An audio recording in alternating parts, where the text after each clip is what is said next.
धियो यो नः प्रचोदयात्।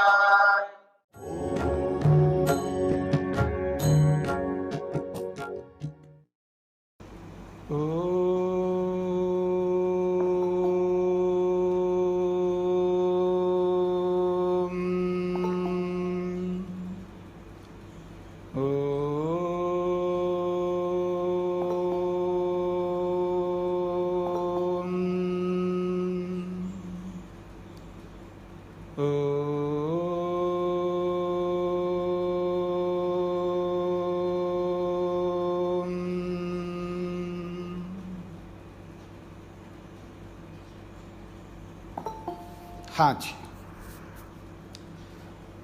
प्रश्नोपनिषद में तृतीय प्रश्न चल रहा है।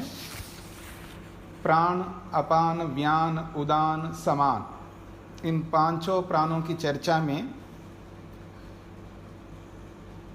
अंतिम प्राण यहाँ पर उदान को लेकर के चर्चा हो रही थी। कल अचानक मेरा लैपटॉप कल बंद हो गया था, इसलिए रह गई बात। श्लोक संख्या है 7। उससे पहले एक प्रश्न आया हुआ है, मैं उसका समाधान कर देता हूँ। प्रश्न है,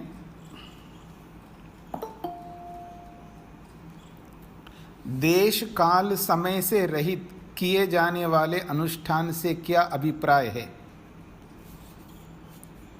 प्रश्नकर्ता का प्रश्न है, देश काल समय से रहित किए जाने वाले अनुष्ठान से क्या अभिप्राय है। तो देखिए, योग में 5 व्रत बताए हैं, उनको महाव्रत शब्द से बोला है। अहिंसा, सत्य, अस्तेय, ब्रह्मचर्य और अपरिग्रह, इन 5 यमों को महाव्रत कहा है। व्रत का पालन करते हैं ना आप लोग, एकादशी व्रत, अमावस्या के दिन, या पता नहीं सोमवार का व्रत, इस तरह के जो व्रत करते हैं ना आप लोग। कोई शिवरात्रि के दिन, वास्तव में उनको व्रत कहते ही नहीं। व्रत शब्द का जो प्रयोग है वो बहुत महत्वपूर्ण है। व्रत का उद्देश्य होता है लक्ष्य की पूर्ति। तो योग में अहिंसा, सत्य, अस्तेय, ब्रह्मचर्य, अपरिग्रह, इन 5 यमों को महान व्रत बताया है। और इनका पालन जो है अनिवार्य रूप से सन्यासी हो, वानप्रस्थी हो, गृहस्थी हो, ब्रह्मचारी हो, चारों आश्रमों, चारों वर्णों को पूर्ण रूप से करना, इसमें कोई विकल्प नहीं दिया है। इसमें कोई विकल्प नहीं है, याद रखना। इस विकल्प को रोकने के लिए महर्षि पतंजलि ने 4 शब्दों का प्रयोग किया है। जाति, देश, काल और समय। प्रश्नकर्ता ने जाति शब्द को नहीं लिखा है,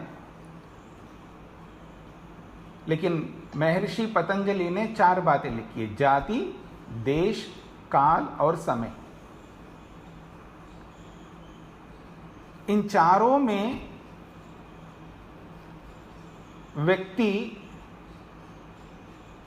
बंधे रहता है, अपने आप को बांध लेता है। जाति के साथ बांध लेता है, देश के साथ बांध लेता है अपने आप को, काल के साथ और समय के साथ अपने आप को बांधता है। जाति के साथ बांधने का यह है कि अपने बिरादरी का कोई है तो उसके साथ वो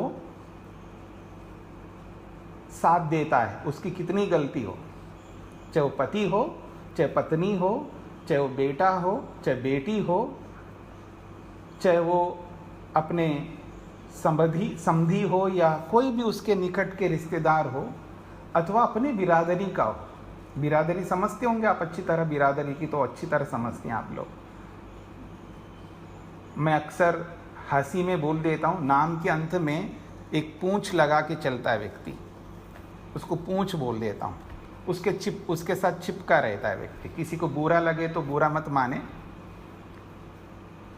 और उसी के साथ व्यक्ति अपने आप को वो ये मानता है कि मैं ये हूँ। जो भी नाम के अंत में रखते हैं ना, जो भी आप लोग रखते हैं, उसका बहुत बड़ा महत्व समझता है व्यक्ति अपने आप को। तो उस बिरादरी का कोई भी होता है उसके साथ देता है, वो उसी का अपनी जाति का मानता है, अपनी बिरादरी का मानता है। वो कितनी गलत हो, कितना ही गलत हो, उसको साथ देता है। तो जाति का मतलब ये है। और इसको व्यापक करूं तो पशु जाति, पक्षी जाति, ऐसे अलग अलग मनुष्येतर योनियां हैं जो है, उनके साथ भी अपने आप को जोड़ सकते हैं। देखो जी, मैं अपने बेटे को थोड़ा मारूंगा, अपने परिवार वालों को नहीं मार सकता, अपने संबंधियों को नहीं मार सकता, अपने बिरादरी वालों को नहीं मार सकते, लेकिन कोई दूसरा कोई होगा ना, दूसरे बिरादरी को, उसको तो मार सकता हूँ मैं। ये जाति से बंधा हुआ है व्यक्ति। अथवा देखो, मैं किसी आदमी को नहीं मारूंगा, लेकिन मार दूंगा बकरी को, भेड़ को, या मुर्गा को, मुर्गी को, किसी को भी मछली को, किसी को भी मार दूंगा, लेकिन आदमी को नहीं मारूंगा। ये जाति से संबंधित है। हिंसा करूंगा लेकिन हर किसी के साथ नहीं। तो वो जाति से बंधा हुआ रहता है व्यक्ति। पर शास्त्र ये कहता है, महर्षि पतंजलि ये कहते हैं, यदि लक्ष्य को पूरा करना है, लक्ष्य को प्राप्त करना है, आप किसी भी जाति के साथ बंध करके नहीं चल सकते। सबके साथ एक जैसा व्यवहार करना है। इसका नाम है जाति। देश का अर्थ होता है स्थान। स्थान का मतलब है, देखो जी, मैं मंदिर में खड़ा हूं, देखो यहाँ झूठ नहीं बोलता मैं, यहाँ कोई गलत हिंसा नहीं करूंगा, यहाँ मारपीट नहीं करूंगा, मारपीट है यहाँ नहीं करेंगे। मंदिर में खड़ा हूँ, देखो याद रखना, बाबा ऐसे ऐसे करता आदमी, ये स्थान है। मंदिर में बैठा है, मंदिर में खड़ा है, हाथ जोड़ता है, आंख बंद करता है, और जो भी करता है मंदिर में, चाहे वो मंदिर मूर्ति वाला मंदिर हो, ये यज्ञशाला मंदिर हो, या कोई भी मंदिर हो, मंदिर में खड़ा है वो व्यक्ति, वहाँ गलत काम नहीं करता। यज्ञवेदी में बैठा है, वो भी मंदिर है उसके लिए। तो स्थान विशेष में अपने आप को बांधता है व्यक्ति, वहाँ गलत काम नहीं करना चाहता, और उस स्थान से बाहर निकलेगा फिर कुछ भी कर सकता है, वो कुछ भी कर सकता है। ये स्थान से बंध करके व्यक्ति जीता है। तो जाति, देश और काल का अर्थ होता है तिथि, दिन। देखो जी, आज एकादशी का व्रत है, आज मैं गलत काम नहीं कर सकता। आज सोमवार का है, मैं आज गलत नहीं करता। आज गुरु पूर्णिमा है, मैं गलत नहीं कर सकता। किसी न किसी तिथि, दिन, उस दिन वो गलत काम नहीं करता, बाकी दिनों में गलत कर सकता है। तो इसको कहते हैं काल। चौथा है समय।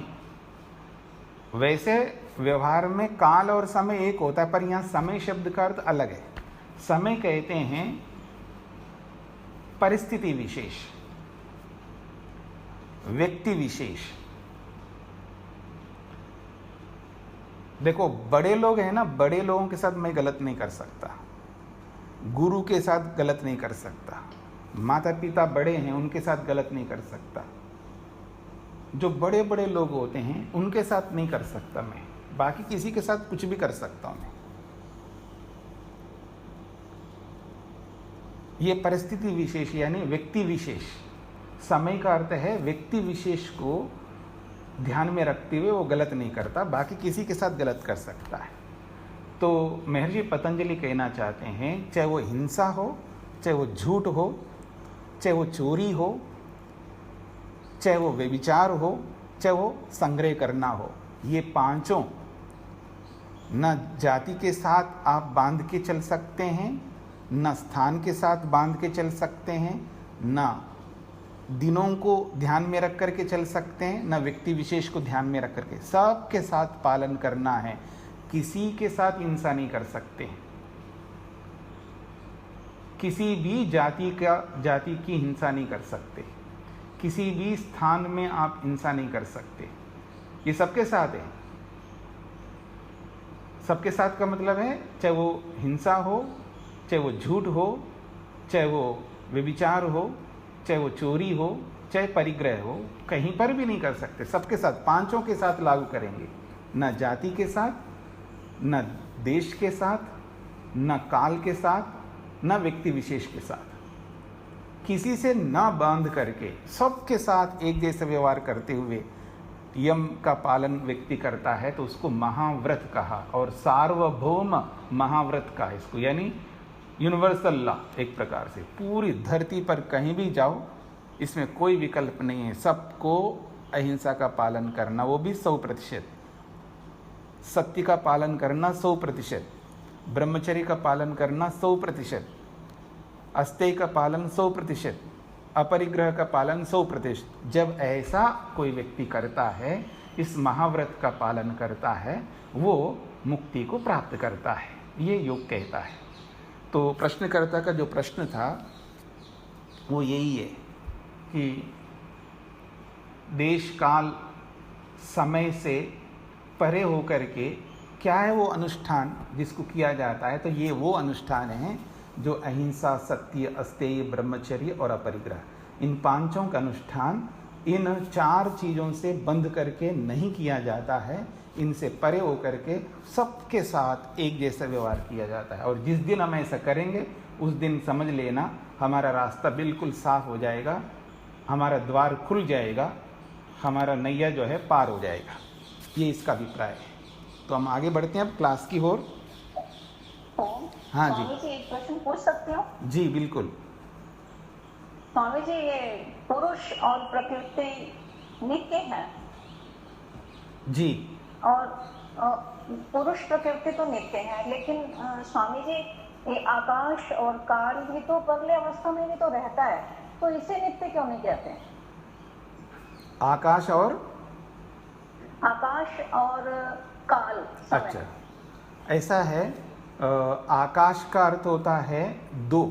आकाश 2 प्रकार के हैं। एक पंचमा भूतों में जो एक आकाश है, पृथ्वी, जल, अग्नि, वायु, आकाश, वो प्रकृति से बना हुआ आकाश है, ठीक है ना।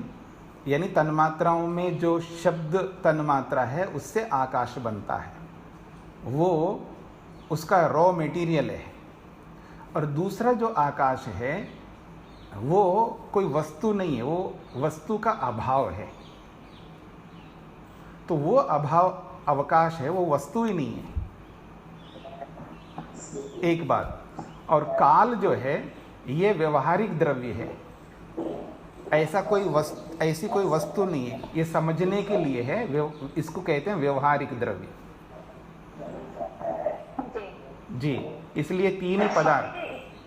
इनमें अवयव नहीं है कोई? किसमें? समय में या फिर इसमें आकाश में जो तन्मात्राओं के अलावा ये कोई वस्तु नहीं है? जी, ये वो वस्तु का अभाव, वस्तु के अभाव को ही अवकाश कहते हैं, मतलब खालिस्तान। जी जी। तो ये भी तो खालिस्तान है जो हमारे सामने आकाश। ये खालिस्तान वैसा खालिस्तान नहीं है, ये हमें जगह देता है। जैसे मेरे हाथ आप देखेंगे, हाथ ऐसा करूँगा तो हाथ को आगे बढ़ाने के लिए स्पेस देता है, उसके अवयव हटते जाते हैं, सूक्ष्म अवयव हटते जाते हैं, मेरा हाथ आगे आगे जाता है। तो ये भी एक आकाश है। तो उस आकाश में स्थान नहीं मिलता? वो तो स्थानीय होता है, उसमें हम कुछ नहीं कर सकते। हम कार्य ब्रह्मांड में कुछ कर सकते, उस अवकाश में, वो तो अवकाश है खालिस्तान में, वो हमारे काम का नहीं है। हमारा काम हमारे काम का है, हमारे सुख के लिए है। ये पंचमहाभूतों वाला आकाश है जो हमारे काम का है, वो तो अवकाश है, वो तो कुछ भी नहीं है, वस्तु ही नहीं है ना, उसका एग्जिस्टेंस ही नहीं है। जी जी। तो ये जो हमें आकाश हाथ में जगह दे रहा है, तो ये पंचभूतों वाला आकाश हुआ ना? जी। ठीक है। और हाँ जी, हाँ जी, चलिए ठीक है जी। अब आगे बढ़ते हैं। प्रसंग चल रहा है प्राण, अपान, व्यान, उदान, समान, इन 5 प्राणों में से 4 प्राणों की चर्चा हमने कल की है। 5वां प्राण यहाँ पर उदान को लेकर के बोला जा रहा है। अथ एकया ऊर्ध्वम उदानः पुण्येन पुण्यम लोकम नयति पापेन पापम उभाभ्याम एव मनुष्य लोकम। ये श्लोक है 7वां। कहते हैं अथ, अब 4 प्राणों के बाद में 5वें प्राण को लेकर के बोला जा रहा है एकया, एक नाड़ी से। जो पीछे बताया था कि हृदय में 100 नाड़ियां जुड़ी हुई हैं, फिर उन 100 के एक एक के साथ क्या बोला था, फिर उस एक एक के साथ 100 हैं, फिर उस 100 में से भी फिर एक एक के साथ 72 हजार नाड़ियाँ। तो जो हृदय के साथ में जो 100 नाड़ियाँ जुड़ी हुई हैं, उनमें से एक नाड़ी, एकया, एक नाड़ी से ऊर्ध्वम, ऊपर की ओर, उदानः, उदान नामक प्राण जाता है। उदान नामक प्राण जो है ना, ऊर्ध्व का मतलब ऊपर की ओर। कोई भी चीज है शरीर के अंदर होती है, उसको ऊपर की ओर लाना हो तो ये उदान का काम है। तो आत्मा को भी जब आत्मा ऊर्ध्वगमन करता है, अर्थात मुक्ति की ओर जाता है अथवा स्वर्गलोक में जाता है, यानी बहुत अच्छे शरीर को धारण करने के लिए जाता है, तो ऊर्ध्वगमन करता है, यानी ऊपर की ओर से निकलता है वो। तो उसके लिए भी ये प्राण जो है, उदान नामक प्राण जो है, वो काम आता है वहाँ पर। जब इनके कामों की चर्चा करूँगा तब उस पर और विशेष बता दूंगा। तो ये ऊर्ध्वम उदाना, ये ऊपर की ओर उठता है और करता क्या है, आत्मा को ऊपर की ओर ले जाता है यदि वो पुण्य कर्म करता है। तो पुण्येन पुण्यम लोकम नयति। यदि कोई आत्मा पुण्य कर्म करता है, बहुत अच्छे कर्म करता है, उत्कृष्ट श्रेष्ठ कर्म करता है, तो वो कहाँ जाएगा, तो कहा ऊर्ध्वम, वो ऊपर की ओर, आत्मा ऊपर से बाहर निकलता है, शरीर के किसी भी अंग से कहीं से भी नहीं निकलेगा, ऊपर की ओर से निकलता है, जिसको आप ब्रह्मरंध्र बोलते हैं। तो ऊर्ध्व, क्योंकि ये उन्नति का द्योतक है। अधोगति कहते हैं नीचे की ओर जाना, ये भी एक प्रतीक, एक चिन्ह है, एक सिंबल है। तो नीचे की ओर जब किसी चीज को लाते हैं उसको अधोगति कहते हैं, और ऊर्ध्वगति कहते हैं जो ऊपर की ओर जाए। तो ऊर्ध्वगति जो है ये उन्नति का प्रतीक है, और अधोगति जो है अवनति का प्रतीक है, चिन्ह है, सिंबल है। तो यहाँ कहा जा रहा है उदान नामक प्राण जो है, जब कोई व्यक्ति पुण्य कर्म करता है, अच्छे श्रेष्ठ कर्म करता है, तो पुण्येन, उस पुण्य कर्मों के कारण से, पुण्यम लोकम नयति, ये उदान नामक प्राण जो है ना, उसको पुण्य लोक में ले जाता है। फिर कहा पापेन पापम, हाँ कोई बहुत ज़्यादा पाप करता है, निकृष्ट ऐसे पाप करता है, बस घिनौने कर्म जिसको आप कहते हैं, जिसकी निंदा सभी लोग करते हैं। हाँ मेरी बात समझना, सभी लोग का मतलब है पाप करने वाले भी निंदा करते हैं, स्वयं पाप कर रहे हैं लेकिन वो भी निंदा करेंगे, क्योंकि उनसे अधिक पाप है वो। आप मेरी ओर देखेंगे, आदमी कितना चालाक होता है, आप मेरी ओर देखेंगे थोड़ा आपको समझ में आएगा। देखो देखो ये आदमी कितना घूस ले रहा है, मैं तो इतना नहीं लेता, मैं तो बहुत थोड़ा लेता हूँ, ये तो बहुत ज़्यादा घूस लेता है, ये तो अरबों अरबों को घूस लिया इसने, करोड़ों का ले लिया इसने, ये तो लाखों में ले रहा है, मैं तो हजारों में लेता हूँ, ये तो हजारों में ले रहा है, मैं तो सैकड़ों में लेता हूँ। मतलब आदमी जो तुलना करता है ना, जब अपनी, ऐसे आदमी से तुलना करता है, बस पूछिएगा मत, कूड़े कचरे से, बेकार लोगों से अपनी तुलना, उसको तुलना करना भी नहीं आता आदमी को। तो यहां पर कहा जा रहा है, जब पाप व्यक्ति करता है, ऐसे पाप करता है जो घिनौने पाप है, जिसकी निंदा सभी लोग करते हैं, भले वो पाप करने वाले हैं लेकिन वो बहुत अधिक पाप है। ऐसे अधिक पाप करने वाला जो व्यक्ति यदि पाप करता है, तो ऐसे पापी आत्मा को ये उदान नामक प्राण कहाँ ले जाता है, तो कहा पापम लोकम नयति, वो पाप लोक को, नरक को ले जाता है, ये उदान नामक प्राण। अब आपकी बात करता हूँ। उभाभ्याम एव मनुष्य लोकम, और दोनों प्रकार के कर्म करते हैं ना, दोनों प्रकार के कर्म समझते हैं आप लोग। आप मेरी ओर देखिए एक बार, देखिए क्या करता आदमी, अच्छा कर्म करता जाता है, ठीक से खाता है, ठीक से देखता है, सब काम ठीक ठाक करता रहे, और जब कोई नहीं देख रहा होता ना, जब अवसर मिलता है, अवसरवादी, तब गलत करता है। मेरी बात समझ रहे हैं आप लोग? सब ठीक ठाक चलता आदमी, नॉर्मल आदमी जो है, साधारण आदमी ठीक ठाक चलता है, उसको माँ देख रही है, पिता देख रहा है, गुरु देख रहा है, भाई देख रहा है, पति देख रहा है या पत्नी देख रही है, सब देख रहे हैं, सबकी आंखें लगी उसके प्रति, बिल्कुल ठीक चलता रहता है। और जब कोई नहीं देख रहा होता है ना, जैसे अवसर आता है वो नजरअंदाज जैसे हो जाए, बस वहीं कर डालता है पाप। तो अच्छे कर्म भी करता है और कभी कभी बीच बीच में पाप भी करता है, इसलिए कहा उभाभ्याम, दोनों प्रकार के कर्म जो लोग करते हैं, पाप और पुण्य, तो कहते हैं मनुष्य लोकम, वो मनुष्य लोक को प्राप्त करवाता है। कौन? ये उदान नामक प्राण। यहाँ इस श्लोक में ये बात पूरी हो गई। अब चलते हैं, ये पांचों प्राणों की चर्चा करते हैं कि प्राण, अपान, व्यान, उदान, समान। योग में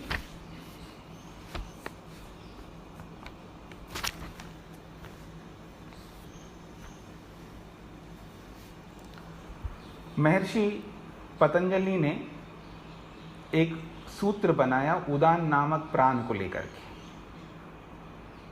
उदान नामक प्राण को लेकर के उन्होंने उदान जयात जल पंक कंटकादिश्व संग उत्क्रांतिश्च, ऐसा एक सूत्र बनाया है। तो उसी उदान नामक प्राण को लेकर के महर्षि वेद व्यास ने उदान को समझाने के लिए बाकी प्राणों को भी समझा दिया। तो प्राण सबसे पहला है और प्रमुख है, मुख्य है। उसके लिए महर्षि वेदव्यास क्या कहते हैं प्राण को लेकर के? वो कहते हैं प्राणः मुख नासिका गति अहृदय वृत्ति। ये जो प्राण होता है ये मुख में रहता है। ये जो हमारा मुख है, इस मुख के अंदर प्राण रहता है, नासिका में भी रहता है, विशेष रूप से तो नासिका में तो रहेगा ही, और मुख और नासिका से लेकर के हृदय वृत्ति यानी हृदय तक ये काम करता रहता है। मुख नासिका से लेकर के हृदय तक काम करता है। और मुख का मतलब पूरा मुख, पूरा शरीर, चेहरा आप ले लीजिएगा तो कानों में, आँखों में, नाक में तो है ही है, और जो जिह्वा आदि है, जो हमारे मुख जहाँ से वाणी निकलती है, तो पूरे अंदर, मुख के अंदर भी और बाहर भी, मस्तिष्क में भी, आँखों में भी, कानों में भी, सब जगह, पूरे चेहरे पे आप समझ लीजिए प्राण का काम है। इन सब जगह पर प्राण काम करता है। और विशेष रूप से नाक में तो चल ही रहा है उसका, तो नाक से लेकर के हृदय वृत्ति, हृदय तक, जो हमारा हार्ट है वहाँ तक, इसका कार्य है प्राण का। और प्राणों में यानी 5 प्राणों में ये मुख्य प्राण कहलाता है। तो कहा जा रहा है मुख नासिका गति हृदय वृत्ति, मुख नासिका से लेकर के हृदय तक इसका कार्य रहता है। क्या कार्य रहता है? देखिएगा, मुख को भी ठीक रखना है, मुखमंडल को भी ठीक रखना है, चेहरे को अच्छा रखना है, कानों को भी ठीक रखना है, आँखों को भी ठीक रखना है, मस्तिष्क भी ठीक रखना है, नाक को भी ठीक रखना है, और जो सांस हम लेते हैं उसको ले जाना भी है। ऐसे बहुत सारे काम हैं इसके। हृदय को भी ठीक रखना है। इन सब में इस मुख्य प्राण का सहयोग है। केवल यही प्राण ठीक रखता है ये मैं नहीं कहना चाह रहा हूँ, इन सबके ठीक रखने में प्राण का भी एक महत्वपूर्ण सहयोग है। ये है प्राण का कार्य। प्राण के बाद में समान की बात कही है महर्षि वेदव्यास ने, तो उन्होंने कहा समम नयति समम नयनात् समान। समम नयति, समान को समान इसलिए कहते हैं, समम नयति, जो भी हम मुख के अंदर खाद्य पदार्थ, पेय पदार्थ जो भी अंदर डालते हैं उनको ठीक प्रकार से ले जाना है, और ठीक प्रकार से ले जा करके ये नाभि तक पहुंचा देता है। मतलब मुख से लेकर के नाभि तक पहुंचाने का मतलब है पेट तक पहुंचा देता है। जहाँ जहाँ ये अन्न पान जो भी हम अंदर ग्रहण करते हैं, जिस जिस फैक्ट्री में ले जाना है उसको, जैसे यकृत है, लीवर है, किडनी है, पेनक्रियाज है, जहाँ जहाँ इसको ले जाना है, और छोटी आंत है, बड़ी आंत है, सब में ले जाना, सब जगह इनका काम है। इनका जो तत्व बनेंगे, रस रक्त आदि जो भी बनेंगे, उन सबको समान रूप से सब जगह ले जाने का काम है। समम नयति इति समाना, समान रूप से, यानी जिसको जहाँ जहाँ ले जाना है, जिस फैक्ट्री में ले जाना है, वहाँ वहाँ ले जाने का काम इस समान का काम है। बहुत महत्वपूर्ण काम है। जो हम खाते पीते हैं उसको ठीक प्रकार से ना ले जाए, लीवर को जो देना है, किडनी को जो देना है, पेनक्रियाज को जो देना है, छोटी आंत को बड़ी आंत को जो देना है, अगर वो ठीक प्रकार से नहीं दे तो मुश्किल हो जाएगा, हमारा जीना ही आराम हो जाएगा। ये समान का कार्य है। फिर कहा अपनयनात् अपानः, आपाद तलवृत्ति। अपनयनात् अपानः, अपान नामक तीसरा प्राण है। अपनयनात् का मतलब है नीचे की ओर ले जाने का काम है इसका। नीचे का मतलब है नीचे, केवल नीचे का मतलब नीचे ही नहीं होता है, पूरे शरीर से बाहर निकालने का जो काम है ना, वो अपान का काम है। जैसे पसीने के रूप में बाहर निकलता है, मल के रूप में जहाँ जहाँ से निकलता हो, चाहे आंखों से, कानों से, नाक से, मुंह से, रोम रोम से जो भी मल निकलता है, इस निकालने का काम जो है इस अपान का है। और विशेषकर जो अधोगति का मतलब है मलमूत्र का जो त्याग करना है, ये भी अपान का काम है। इसलिए कहा अपनयनात् अपानः, जो बाहर निकालता है। अपनयन का मतलब है बाहर निकालना, तो बाहर निकालने का काम जो है ये अपान नामक वायु का काम है। फिर चौथा प्राण बताया उन्नयनात् उदानः, जो ऊपर की ओर ले जाने का काम करता। अभी हम उदान नामक प्राण को लेकर के विचार कर रहे थे, तो उन्नयनात् उदाना, जो ऊपर की ओर ले जाने वाला है, जिसको आप ऊर्ध्वगमन कहते हैं, चाहे वो आत्मा को ऊपर की ओर ले जाता हो, अथवा आप मेरी ओर देखिएगा, कई बार आदमी जो है खाता है ना, लोभ से युक्त होकर के ज़्यादा खा लिया, मान लीजिएगा ठूंस लिया है। कभी किया होगा आपने भी, मैंने तो बहुत किया है, खूब ठूंस लिया है, ऐसा ठूंस लिया आकंठ डूब गए। अब देखिए मेरी ओर थोड़ा सा, पेट जो है ना कभी नहीं फटा मेरा, ठीक है जी, कभी फटता ही नहीं है। भगवान ने कैसा पेट बनाया देखो, इसमें ठूंसते जाओ, बिल्कुल फटता नहीं है। कितना ही बढ़िया बैग ले आइएगा आप, सैमसंग का ले आइए, पता नहीं अमेरिकन का, कोई भी ऐसे बैग ले आए, उसमें ठूंसते जाओ तो कहीं ना कहीं फट सकता है। और जब ज़्यादा खा लिया है तो क्या होगा, वहाँ दो प्राण काम करेंगे, या तो अपान नामक प्राण काम करेगा या उदान नामक प्राण करेगा। उदान नामक प्राण जब करेगा तो उल्टी हो जाएगी, ऊर्ध्वगमन ऐसा आ जाएगा, एकदम ऊपर की ओर आएगा ना। ऊपर की ओर का मतलब बाहर निकलेगा, ऐसा ऊर्ध्वगमन है ये भी। जब ज़्यादा खाएंगे तो अब पेट में आ नहीं रहा है, स्टमक में आ नहीं रहा है, अब कहाँ जाएगा, कहीं तो जाना है ना उसको। अति कर लिया व्यक्ति तो वो वमन के माध्यम से बाहर निकालेगा, या अपान का वायु दस्त के माध्यम से बाहर निकलेगा।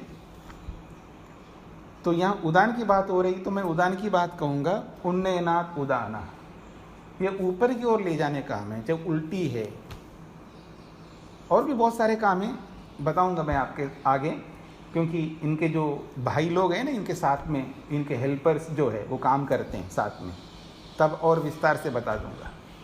तो ये ऊपर की ओर ले जाने का काम करने वाला उदान है, ये चौथा प्राण हो गया। व्यापी व्याना इति, वो कहते हैं व्यान नामक जो प्राण है वो व्यापी, व्यापी का मतलब है सब जगह रहता है, वो पूरे शरीर में काम करता है, उसका काम पूरे शरीर में सब जगह काम हो रहा होता है उसका। ये 5 प्राण बताए। और अवनीश जी ने कई बार प्रश्न किया, और भी प्रश्न आज भी आया, कल भी शायद आया, कि उपप्राणों के बारे में भी बताइए। तो प्राण, अपान, व्यान, उदान, समान, ये 5 प्राण हो गए। उपप्राण के नाम हैं नाग, कूर्म, कृकल, देवदत्त, धनंजय, ऐसे ये 5 उपप्राण हैं। नाग, कूर्म, कृकल, देवदत्त, धनंजय। और ये जो नाम है ना, ये रूढ़ी नाम है।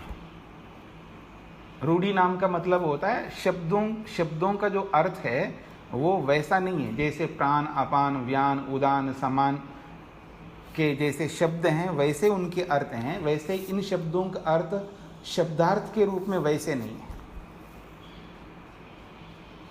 तो प्राण, अपान, व्यान, उदान, समान, जो मैं क्रम बता रहा हूं ना, इस क्रम को आप एक बार लिख लीजिएगा। प्राण, अपान, व्यान, उदान, समान, जो क्रम मैंने बताया उसी क्रम से ये नाम है।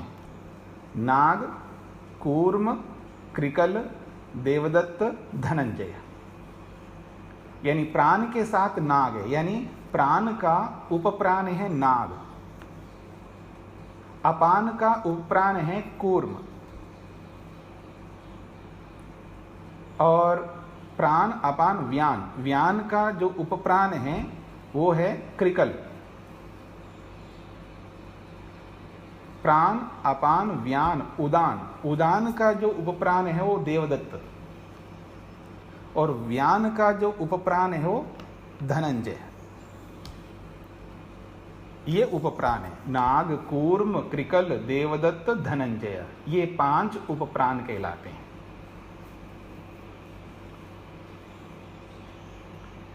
अब ये जो प्राण है, सारे जी समान का आएगा धनंजय।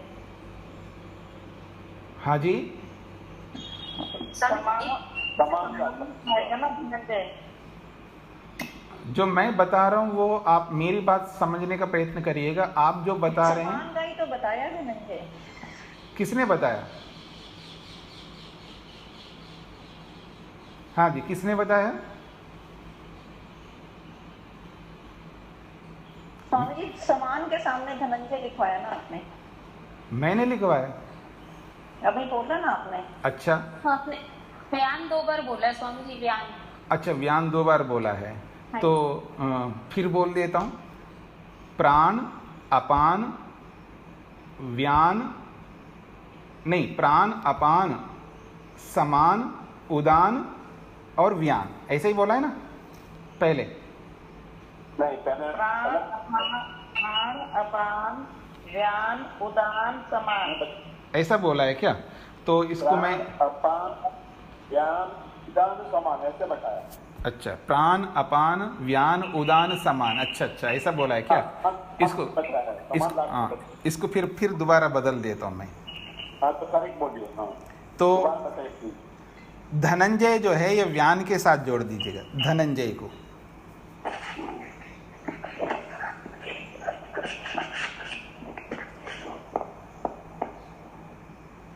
और समान के साथ कृकल।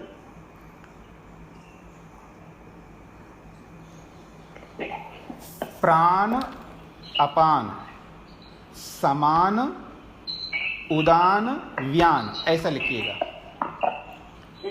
व्यान को लास्ट में कर दिया। प्राण, अपान, समान, उदान और व्यान, ऐसा कर दीजिएगा। व्यान तीसरे नंबर से लास्ट में आ गया। हाँ जी, हाँ जी। प्राण, अपान, समान, उदान और व्यान। जी अब इनके उपप्राण भी बता दीजिए। हाँ, तो प्राण का नाग है और अपान का कूर्म है और समान का कृकल है, उदान का देवदत्त है, व्यान का धनंजय, ऐसे समझ लीजिए।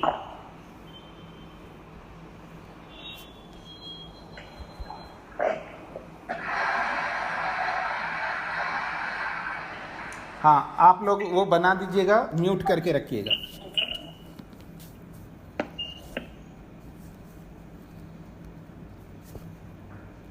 अब इनके कार्य समझने का प्रयत्न करिएगा।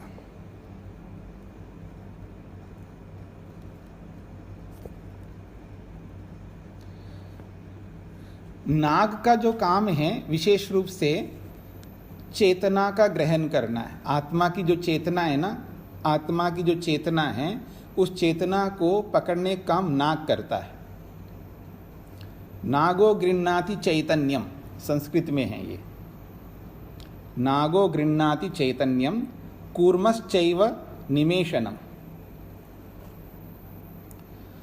और जो कूर्म है वो आंखों में रहता है, आंखों के गोलकों में रहता है।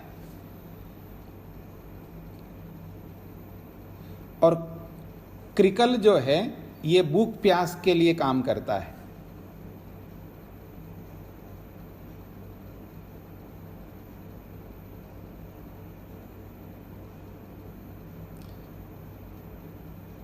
और देवदत्त जो है जम्भाई के काम करता है, जम्भाई लेने का।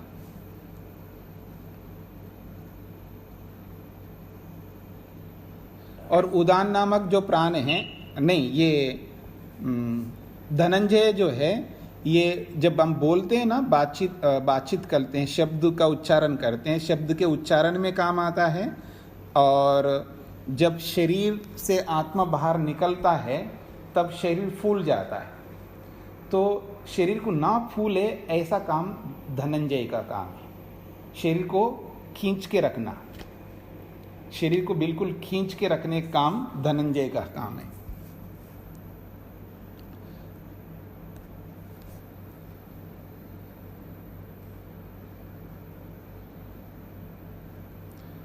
तो अब मैं थोड़ा सा और विस्तार से बताने का प्रयत्न करता हूं।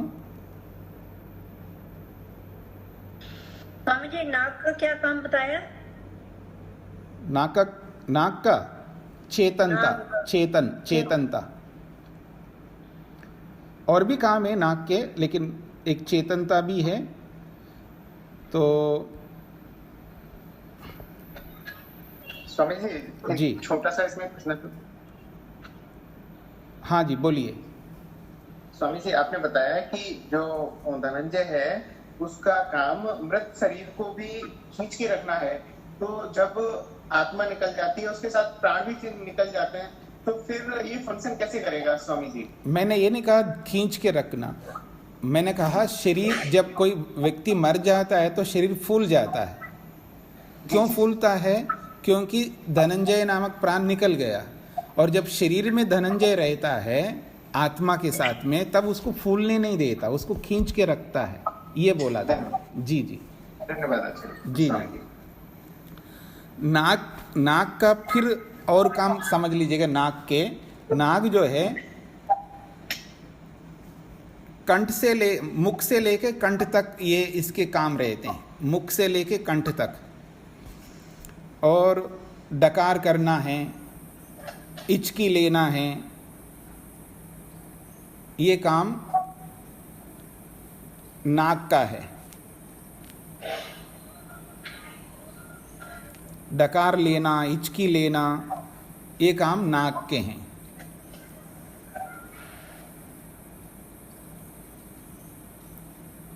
कूर्म जो है ये मुख्य रूप से नेत्रों में, आँखों में इसका काम होता है। जैसे गोलक को दाएं करना, बाएं करना, ऊपर करना, नीचे करना, आंख बंद करना, आंख खोलना, ये सारे काम जो है कूर्म का है। स्वामी जी अपान का नाम क्या है जी? देखिए, अपान की बात नहीं हो रही है, पहले उपप्राणों की चर्चा कर रहा हूँ मैं, कूर्म की चर्चा कर रहा हूँ। पहले ये सुन लीजिएगा, फिर बाद में आप पूछिएगा।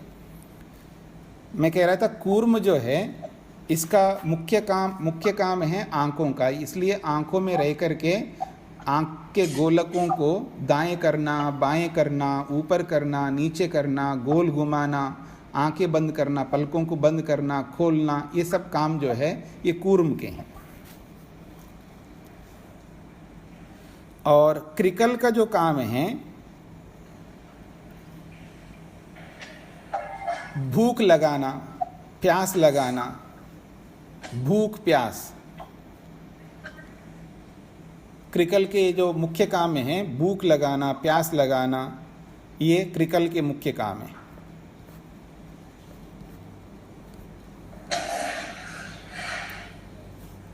अब देवदत्त के जो काम हैं, देवदत्त के मुख्य काम है आलस्य लाना शरीर में, तंद्रा को उत्पन्न करना, निद्रा को उत्पन्न करना,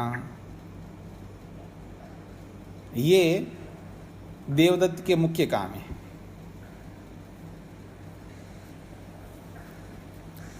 और पांचवा धनंजय है। धनंजय का जो मुख्य काम है, अभी मैंने बताया था, शरीर को खींच के रखना, शब्दों का उच्चारण कराना,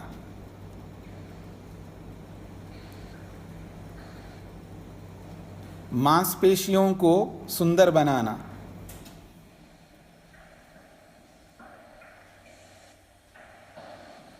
शरीर के अवयवों को खींच के रखना, ये तो बोला ही दिया, मांसपेशियों को सुंदर बनाना, शरीर को खींच के रखना, और जीवात्मा जब बाहर निकलता है तो सब प्राणों को साथ में लेकर के बाहर निकल जाना, ये सब काम धनंजय के हैं।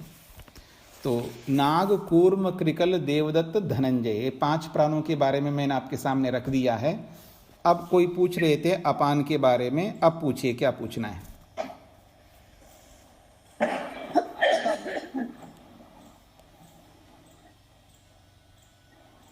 स्वामी जी, जब ये शरीर हमारा चला गया, आत्मा निकल गई, तो फिर ये धनंजय भी साथ साथ में ही तो निकलता होगा ना? सारे प्राण साथ साथ निकल जाएंगे, सब निकल जाएंगे। तो फिर शरीर को ये मतलब बिना कैसे बिना फूले रखेगा? मतलब ये तो मतलब उसको पहले समझ नहीं आया ये सर। आप समझने, क्योंकि आप अपना मन जो है ना फोन देखने में लगाते हो, कभी बात करने में लगाते हो अपने आप को, तो उन सबको रोको, अपने फ़ोन बंद करके रखो, और फ़ोन करना बंद करो और ध्यान से सुनिएगा तो आपको समझ में आएगा। मैंने ये बोला था, जब आत्मा शरीर में रहता है तो शरीर को खींच के रखता है, बांध के रखता है, फूलने नहीं देता है। और जब प्राण बाहर निकल जाता है आत्मा के साथ में, इसीलिए शरीर फूल जाता है। जब प्राण ही नहीं अंदर, धनंजय नामक प्राण नहीं है, तो शरीर फूलता है। क्यों फूलता है शरीर?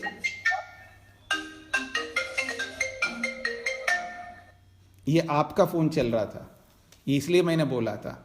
आपको एक बार नहीं, मैं अनेक बार देखता हूं, आप बीच बीच में फ़ोन करते रहते हैं, फ़ोन से बात करते रहते हैं, और भी बहुत कुछ करते रहते हैं आप, इसलिए आपको समझ में कम आता है, फिर आप बार बार प्रश्न करते हो। ये अच्छे विद्यार्थी का लक्षण बिल्कुल नहीं है, हाँ समझ लेना। तो जो शरीर फूलता है, ये इसलिए फूलता है क्योंकि धनंजय नामक प्राण नहीं है शरीर में, और धनंजय नामक प्राण जो है वो शरीर को बांध के रखता, फूलने नहीं देता है। नहीं, आपको वीडियो ऑन करके रखना है, तभी पता लगेगा ना आप कर क्या रहे हैं। वाला निकल गया तो फिर तभी फूल जाता होगा जाके। हाँ जी, हाँ जी, हाँ जी, बिल्कुल। जब वो शरीर से निकल गया धनंजय नामक प्राण, तो शरीर फूल गया। क्यों फूला? क्योंकि उसको बांधे रखना, खींचे रखने का काम करने वाला जो प्राण है वो नहीं रहा, इसलिए फूल जाता है। अब ये मैं यहाँ जो शास्त्रों में बताया इसके अनुसार, आज का जो शरीर विज्ञान क्या कहता है उसके बारे में नहीं बोल रहा हूँ मैं यहाँ, तो मैं ये जो शास्त्र में जो बोल रहा है उसके आधार पर बता रहा हूँ। शरीर विज्ञान क्या कहता है उसके अपने अलग नियम है, उनके नियमों में, उनके थ्योरी में ये प्राण तो आते ही नहीं है। जी विराजना के ऊपर पंखा चला दे। नमस्ते स्वामी जी। जी ये मेन प्राण से उपप्राण कनेक्टेड कार्य करते हैं जी तो कूर्म जो है वो आंखों का कार्य करता है जी। तो अपान how is it connected, like दोनों आंख और फिर अपान, ये कैसा रिलेशन हुआ? अच्छा, मैंने क्या बताया था, इसको कूर्म को अपान के साथ जोड़ा क्या? या कूर्म आंख के साथ जोड़ा आपने? अच्छा, एक मिनट मैं फिर देख लेता हूँ। मैं आंख के साथ क्रिकल आना चाहिए। रुकिए, मेरे को कंफ्यूज हो रहा है शायद, देखता हूँ मैं एक बार।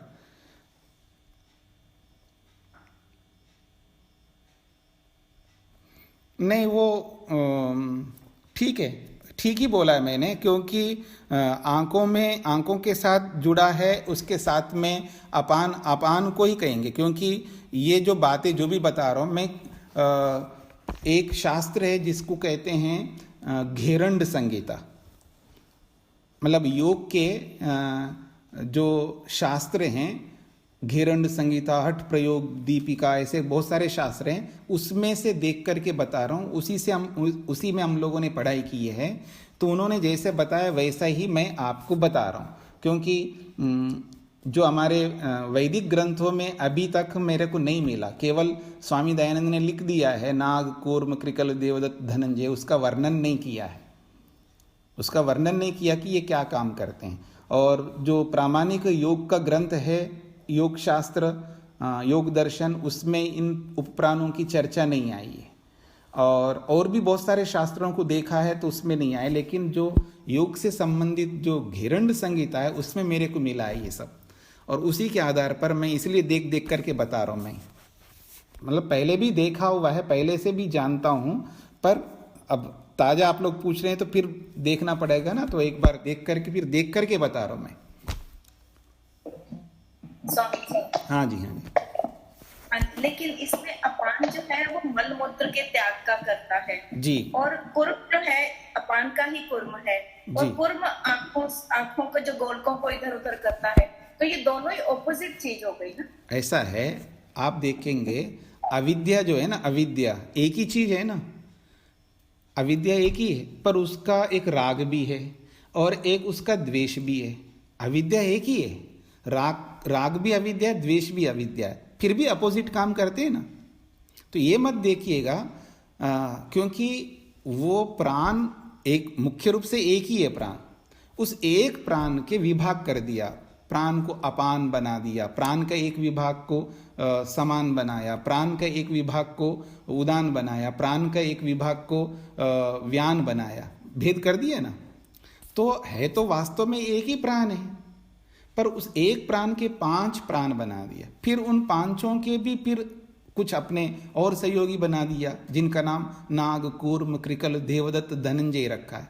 तो अपोजिट हो सकते हैं, इसमें कोई बड़ी बात नहीं है। आप अविद्या को समझ लेंगे तो ये भी समझ में आएगा। अविद्या तो अविद्या है, पर राग और द्वेष में कितना अंतर है, जमीन आसमान का अंतर है। राग जो है अटैचमेंट को के लिए काम कर रहा है, और द्वेष जो है ना बाहर भगाने का काम कर रहा है तो एक ही अविद्या है। तो जैसे अविद्या के 5 विभाग हैं, ऐसे प्राण के भी 5 विभाग हैं। और आप देखेंगे वो अविद्या के जो 5 विभाग है उसके भी और भी नाम है उनके, आपने पढ़ा है ना योग दर्शन में भी, और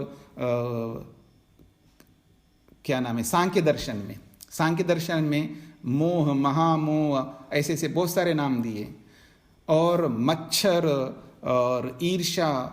अब द्वेष में भी अंतर कर दिए ना, ईर्षा एक बना दिया है और माश्चर्य बना, ऐसे कई भेद करते जाते हैं। तो उसी तरह ये प्राणों में भेद है, इसलिए कोई बड़ी बात नहीं है कि अपोजिट हो सकते हैं। ठीक है जी। हाँ जी, श्वेता जी स्पष्ट हो रहा है? ठीक है स्वामी जी। जी, धन्यवाद। हाँ स्वामी जी। जी। स्वामी जी, जो ये देवदत्त है उपप्राण, इसके लिए कहा ये जृम्भा के लिए, और तंद्रा, आलस्य, निद्रा इसके लिए है। जी। तो निद्रा निद्रा आलस्य जो है ये तो कफ के कारण भी होता है। वो अलग प्रक्रिया है, वो अलग प्रक्रिया। जब आयुर्वेद की दृष्टि से आप वात पित्त कफ का वर्णन करेंगे, हाँ, वात पित्त कफ का जब वर्णन करेंगे उनके वो कार्य होंगे, पर उनमें ये प्राण भी काम करते हैं। प्राण, मैंने बोला था ना प्रारंभ में ही, प्राण जो जो काम कर रहे हैं केवल ये ही कर रहे हैं ऐसा नहीं है, उन कार्यों में इनका सहयोग है। ये शुरू में मैंने बोला था। तो ये जितने भी काम बताए गए हैं केवल यही कराते हैं, तो बाकी लोग क्या करेंगे? वात का काम बहुत बड़ा काम है, वात पित्त कफ में वात का तो ये सारे वात के काम है एक प्रकार से, पर ये वात भी प्राण के साथ जुड़ा हुआ है ना। वात की जो उत्पत्ति है वो प्राण से ही है, यूं समझ लीजिएगा। तो इस प्रकार से वात पित्त कफ की जब चर्चा करेंगे तो उसके साथ भी जुड़ जाएंगे उनके काम, लेकिन जब प्राणों के साथ जोड़ेंगे तो प्राणों के भी बताना पड़ेगा कुछ ना कुछ। तो उस जम्भाई में, निद्रा में, तंद्रा में, आलस्य में जहाँ कफ कार्य करता है उसके साथ ये भी प्राण जो है उसको सहयोग देता है, ऐसा ही मानना होगा। ठीक है जी। अल्पना जी, आपका म्यूट है। हाँ जी, श्वेता जी बोलिएगा। जी, मेरे दो सवाल और हैं जी। एक तो आज के साइंस में how do we connect this, like आज के जो लाइक वेन्स है, आर्टरीज है, तो प्राण और कैसे कनेक्ट करेंगे? नहीं, इसका कोई कनेक्शन नहीं होगा, क्योंकि आधुनिक साइंस जो है ना वो प्राणों को समझता ही नहीं है, वात को भी नहीं समझता है, आयुर्वेद को भी नहीं समझता है, आयुर्वेद को भी नहीं समझता। आयुर्वेद में जो वात है उसको बिल्कुल एलोपैथी वालों को नहीं पता है। तो दोनों का कॉन्सेप्ट बिल्कुल अलग अलग है, इसलिए उसके साथ कनेक्ट नहीं कर सकते हम लोग। उनकी थ्योरी बिल्कुल अलग है, इनकी थ्योरी बिल्कुल अलग है। ओके जी जी। और जब हम प्राणायाम करते हैं तो ये पूरे प्राण एक्सरसाइज होते हैं? जी जी, बिल्कुल बिल्कुल। प्राणायाम से प्राण, अपान, व्यान, उदान, समान, नाग, कूर्म, कृकल, देवदत्त, धनंजय, ये 200 प्राण एक्टिवेट होते हैं, सब काम करते हैं। और एक ही शब्द में मैं बोलूं, ये जो प्राण है मुख्य तो एक ही है, ये प्राण पूरे शरीर के एक एक सेल तक पहुंचता है। प्राण का मतलब है ऑक्सीजन के रूप में पहुंचता है, या जो भी उसका मॉडिफाई रूप जो होगा, जैसे अंदर जाएगा, लंग्स में जाएगा, वहाँ से जो परिवर्तित होकर के जीवनी शक्ति बन करके ये प्राण ही शरीर के एक एक सेल तक पहुँचता है। अब वो कैसे पहुँचता है तो शास्त्रकार ने उसके 10 प्रारूप बना करके उसके अलग अलग काम बता करके ये समझाने का प्रयत्न किया है। ठीक है, समझे। जी जी जी जी। और दूसरी बात मैं ये कहना चाहूँगा, आधुनिकता के साथ में इनको कनेक्ट करने का प्रयास हमको नहीं करना चाहिए, दोनों को अलग अलग ही रखना चाहिए। पुरुष को पुरुष के रूप में रखिए और स्त्री को स्त्री के रूप में रखिए। स्त्री को की तुलना पुरुष के साथ, पुरुष की तुलना स्त्री के साथ मत करिए। वो अलग ही प्रक्रिया है, ये अलग ही प्रक्रिया है, सबके अपनी अपनी विशेषता हैं। तो इस दृष्टिकोण से कनेक्ट करने का प्रयास करेंगे तो हमको समझ में नहीं आएगा, क्योंकि थ्योरी जो है ना दोनों के अलग अलग है, बिल्कुल अलग बेस पर हैं। तो जिनका बेस ही अलग हो तो उनको कनेक्ट करके भी हम क्या कर लेंगे, उसका कोई लाभ नहीं है। जी जी। जो ये कॉर्नर है इसका फिर 5 भौतिक संगठन जो होगा वो वायु महाभूत से होगा। फिर बोलिएगा। प्राण जो है इसका 5 भौतिक संगठन जो है वो वायु महाभूत होगा। बिल्कुल, पंचमहाभूतों में जो वायु है उसी का एक प्रारूप है, उसी का एक घटक है ये प्राण। जी बिल्कुल।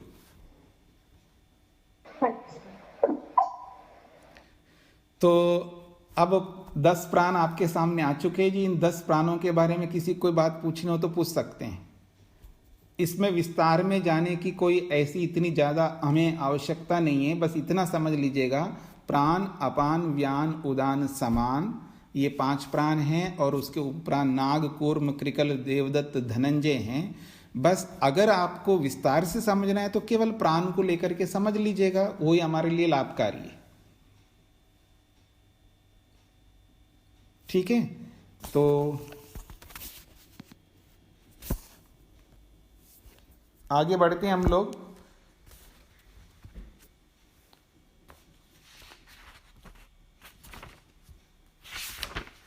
इन्होंने जो बोला है पायु उपस्थे अपानम चक्षु श्रोत्रम मुखनासिकाभ्याम प्राणः स्वयं प्रातिष्ठते, जो तीसरे प्रश्न में जो प्रश्न किया था उसका समाधान करते हुए प्रश्नोपनिषदकार ने 5वें श्लोक में जो बात कही है कि अपान कहाँ रहता है, तो कहा पायु उपस्थे अपानम। अपान नामक प्राण जो है मुख्य रूप से, यहाँ मुख्य रूप से, प्रधान रूप से जोड़ना पड़ेगा, क्योंकि केवल दोनों गुप्तेंद्रियों में ही रहेगा तो पूरे शरीर से जो मल को बाहर निकलना है तो फिर तब क्या करेगा वो। तो इस दृष्टिकोण से निवास स्थान उसका मुख्य रूप से तो दोनों गुप्तेंद्रियों में है अपान का। और फिर कहा है चक्षु श्रोत्रे मुख नासिकाभ्याम प्राणः स्वयं प्रातिष्ठते। और ये जो प्राण हैं ये आंखों में, कानों में, मुख में, नासिका में विद्यमान रहता है, ऐसा इन्होंने बोला है। और मध्य तो समान, और नाभि में रहता है समान, मुख्य निवास स्थान है इसका नाभि है। और आगे जो बोला है व्यान जो है पूरे शरीर में रहता है, ये बोला है 6ठे श्लोक में।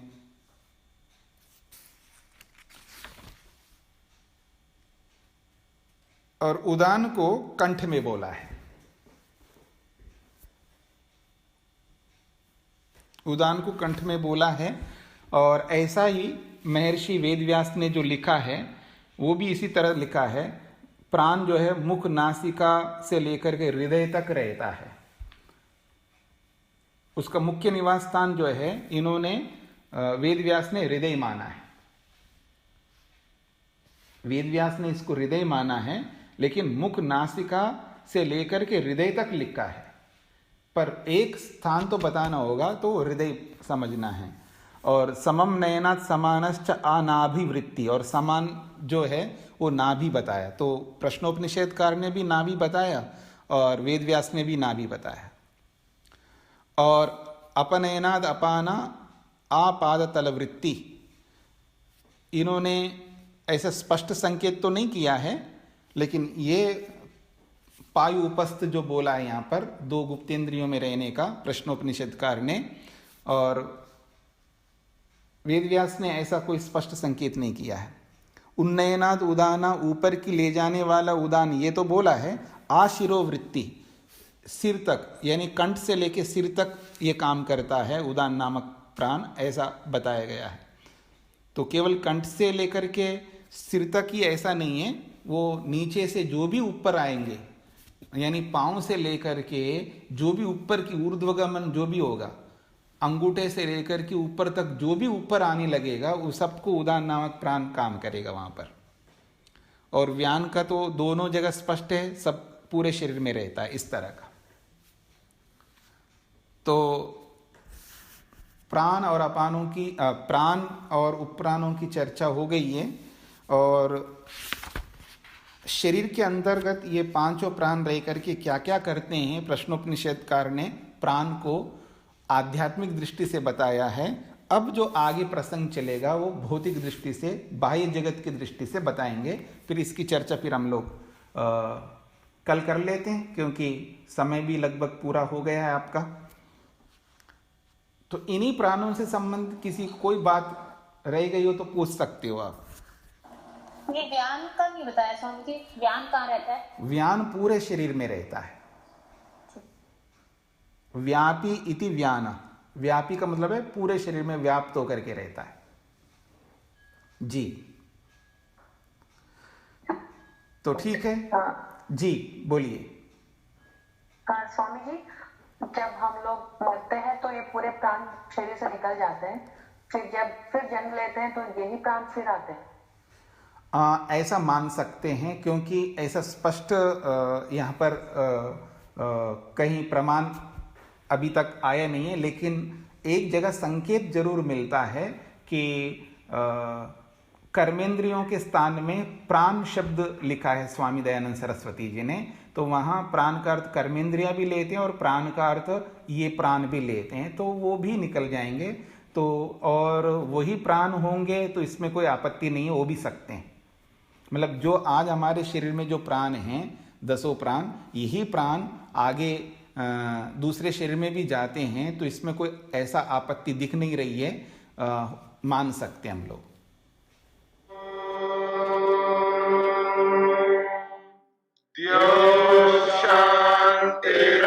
शांतिरंतरिक्षं शांति पृथिवी शांतिरापः शांतिरोषधयः